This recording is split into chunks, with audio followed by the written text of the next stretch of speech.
Welcome, my name is Rajan, and you are watching the Drywall Guy from the 505. This segment is coating over bare tape part 1. Let's get started. You're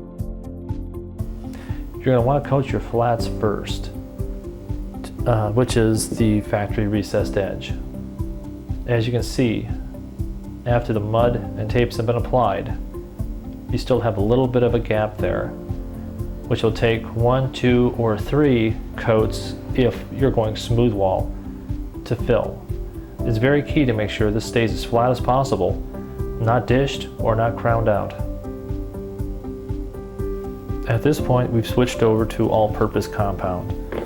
You can see the consistency of the mud that we'll be using today.